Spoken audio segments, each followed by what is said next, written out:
Hi, this will be Wild at Heart, John Eldredge, Wild at Heart. We're going to be on page 57, Strength Gone Bad.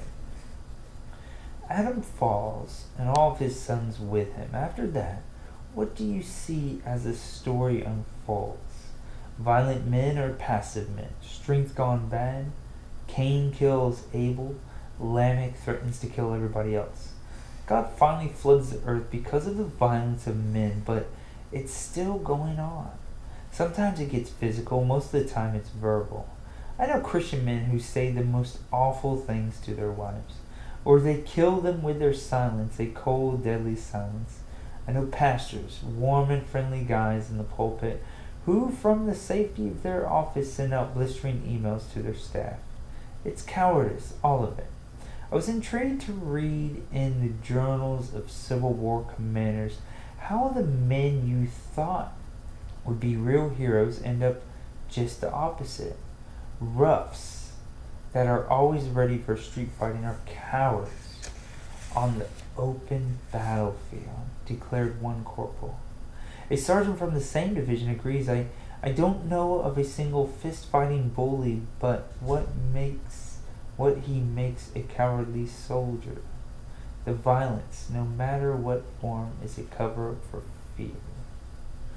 What about the achievers, the men running hard at life, pressing their way ahead?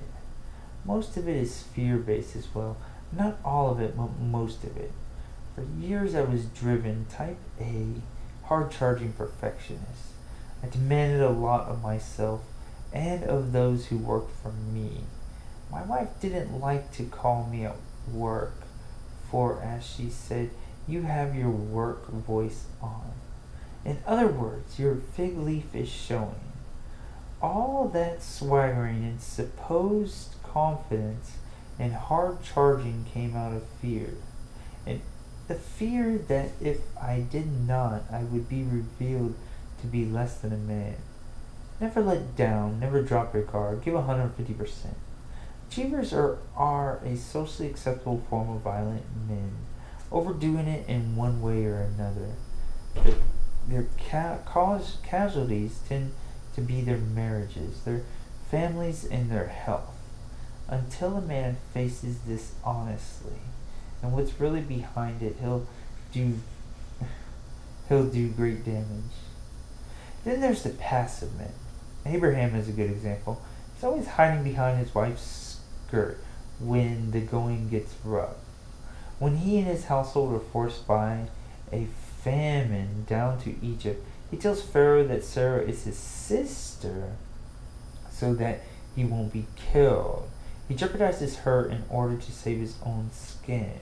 Pharaoh takes Sarah into his harem, but the whole ruse is exposed when God strikes the Egyptians with diseases. You think Abraham would have learned his lesson, but no. He does it again years later when he moves to the Negev. In fact, his son Isaac carries on the tradition, jeopardizing Rebekah in the same way. The sins of the fathers passed along. Abraham is a good man, a friend of God, but he's also a coward. I know many like him. Men who can't commit to the women they've been dragging along for years. Many won't stand up to the pastor and tell him what they really think. Pastors and Christian leaders who hide behind the fig leaf of niceness and spirituality and never ever confront a difficult situation. Guys who organize their paper clips. Men who hide behind the newspaper or the television and won't really talk to their wives or children. I'm like him too, a true son of Abraham. I mentioned that the early years of our life in the theater were good ones, but that's not the full story. I also had an affair with my work. Married my wife without ever resolving or even knowing the deeper questions of my own soul. Suddenly, the day after our wedding, I am faced with the reality that I now have this woman as my constant companion, and I have no idea what it really means to love her, nor if I have whatever it is she needs from me. What if I offer her all I have as a man and it's not enough. That's a risk I was not willing to take. But I knew I had what it took at the theater, and so slowly I began to spend more and more time there. Late nights, weekends, eventually every waking moment. I was hiding like Adam, running from the fact that my strength was being called for, and I really doubted I had any. The evidence is clear. Adam and Eve's fall sent a tremor through the human race. A fatal flaw entered the original, and it's been passed on to every son and daughter. Thus, every little boy and every little girl comes into the world set up for a loss of heart. Even if he can't quite put into words, every man is haunted by the question, am I really a man? Have I got what it takes when it counts? What follows is the story we are personally much, much more familiar with.